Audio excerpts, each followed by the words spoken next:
Hi everyone. So friends, in our last lecture we created a simple Maven project. So in this lecture we'll provide a setup for JUnit 5. So what we'll do, we'll add the dependencies for JUnit 5 and the required plugins associated with JUnit 5. So friends, for the required dependencies and plugins, what we'll do, we'll simply open Chrome, and here I will simply traverse to my JUnit 5 repository on GitHub. So the link to this JUnit 5 project has been provided in our introduction lecture.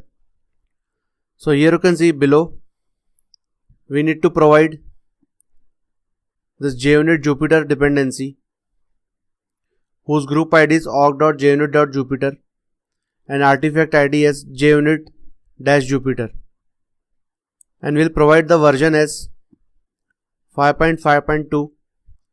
So currently this is the latest version, and the scope of this dependency would be the test, because we only want this dependency in our test phase. So we'll add these dependencies.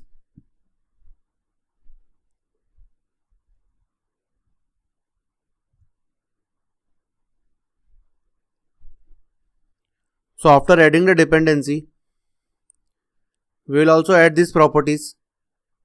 We'll compile the Maven project with Java 1.8 because JUnit 5 supports Java 8 or above versions. So we'll simply add these properties.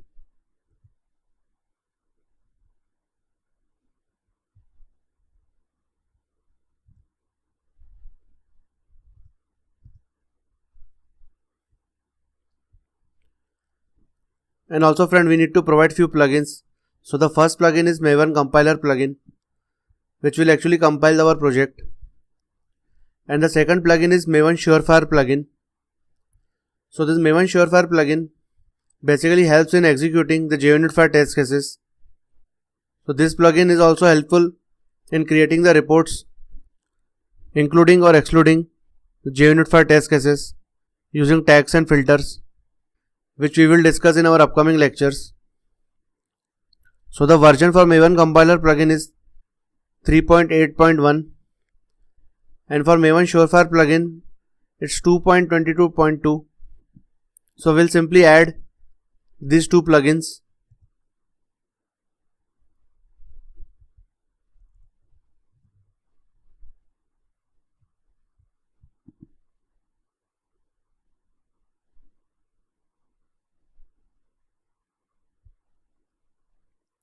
So friends, after adding the JUnit Jupyter dependencies and the two plugins, we are ready to create our JUnit 5 test cases inside this Maven project.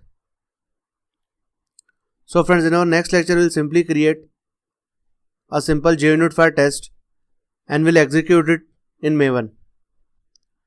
I hope you like this video. Thanks, have a nice day.